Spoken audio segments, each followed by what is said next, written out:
Kaya kami lalabas ni husband dahil asikasuhin naman niya.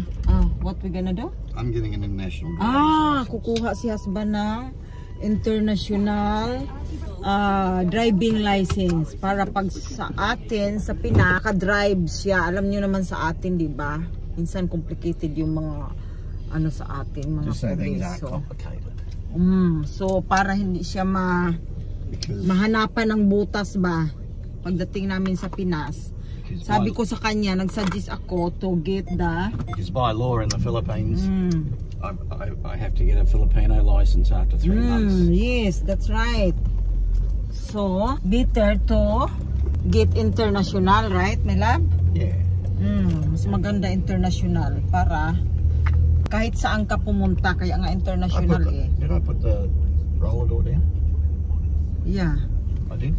Yes. Tapos kaninang umaga pala, pumunta si husband sa Rockingham para naman asikasuhin yung final things.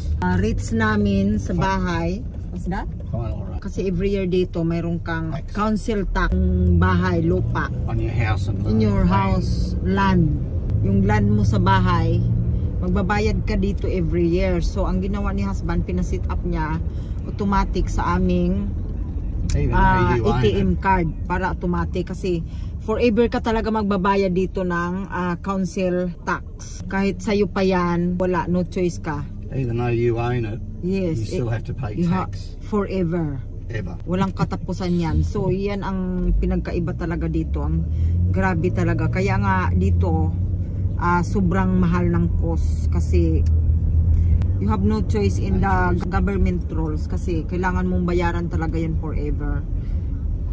And then ito na nga, itong ano namin, lahat yan masitel na namin, everything isa-isa, slowly, one by one para matapos na lahat. And then ano pa ba yung kailangan namin gawin? Kay Bunso pa pala yung cellphone ni Bunso, siguro ipipik. How about the cellphone of Angelo, my love? We're gonna to, how much is that?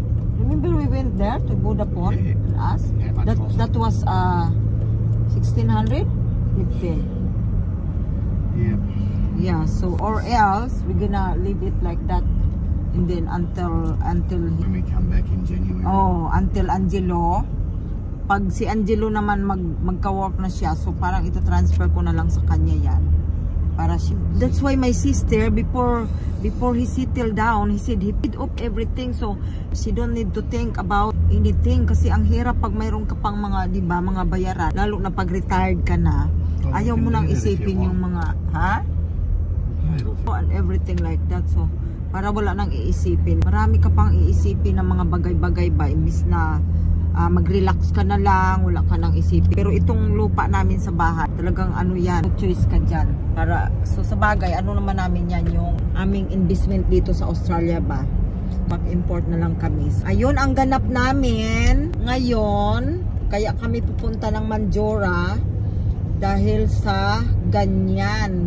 Ay, nakaka-stress minsan, pero ganyan talaga. Kailangan mong labanan, be strong sa mga bagay-bagay kasi ganyan talaga ang life, no? Hindi mawawala ang mga problema sa buhay. Kailangan lang magiging manalig tayo sa Diyos. Makakayanan natin to at saka mamanage natin ng maayos kung ano man yung kagaya niyan kay husband, retired na, so wala nang work, so kung ano man yung makukuha namin, yun na lang yung talagang dapat i-manage ng maayos para kasi nga minsan pa gastos ka ng gastos, hindi mo na mamalayan, naubos na pala yung pera mo. Kailangan ilagay mo sa magandang investment, mapapagkitaan. So yan nga ang gagawin namin pagdating namin sa Pinas. So hopefully awa ng Diyos magampanan namin na maayos at mailagay namin ng maayos na para kumita din kami kahit papaano.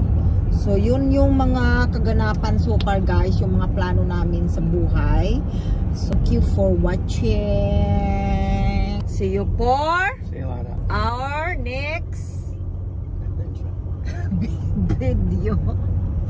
Adventure si husband, hindi siya masyadong happy. Kasi ang dami nga kasing dapat gawin namin, bayaran, ay i-stress yan siya. Ay, daan na lang natin sa tawa. Ay, naku. ko ang buhay talaga. Alright guys, salamat sa panunood.